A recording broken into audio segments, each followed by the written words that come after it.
If one be found slain in the land which the Lord thy God giveth thee to possess it, lying in the field, and it be not known who hath slain him, then thy elders and thy judges shall come forth, and they shall measure unto the cities which are round about him that is slain. And it shall be, that the city which is next unto the slain man, even the elders of that city shall take an heifer, which hath not been wrought with, and which hath not drawn in the yoke, and the elders of that city shall bring down the heifer unto a rough valley, which is neither aired nor sown, and shall strike off the heifer's neck there in the valley. And the priests the sons of Levi shall come near, for them the Lord thy God hath chosen to minister unto him, and to bless in the name of the Lord, and by their word shall every controversy and every stroke be tried. And all the elders of that city, that are next unto the slain man, shall wash their hands over the heifer that is beheaded in the valley. And they shall answer and say,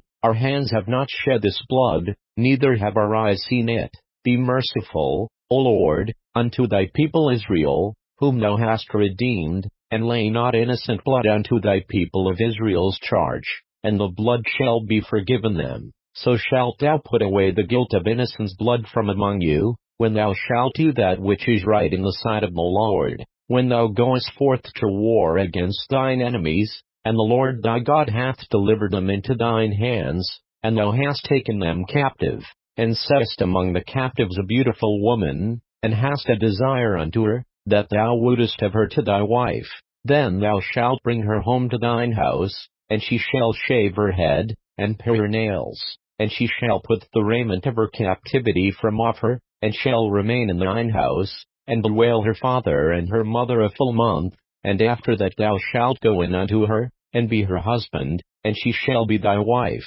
And it shall be, if thou have no delight in her, then thou shalt let her go whither she will, but thou shalt not sell her at all for money, thou shalt not make merchandise of her, because thou hast humbled her. If a man have two wives, one beloved, and another hated, and they have borne him children, both the beloved and the hated, and if the firstborn son be hers that was hated, then it shall be, when he maketh his sons to inherit that which he hath, that he may not make the son of the beloved firstborn before the son of the hated, which is indeed the firstborn, but he shall acknowledge the son of the hated for the firstborn, by giving him a double portion of all that he hath, for he is the beginning of his strength, the right of the firstborn is his. If a man have a stubborn and rebellious son, which will not obey the voice of his father, or the voice of his mother, and that, when they have chastened him, will not hearken unto them, then shall his father and his mother lay hold on him,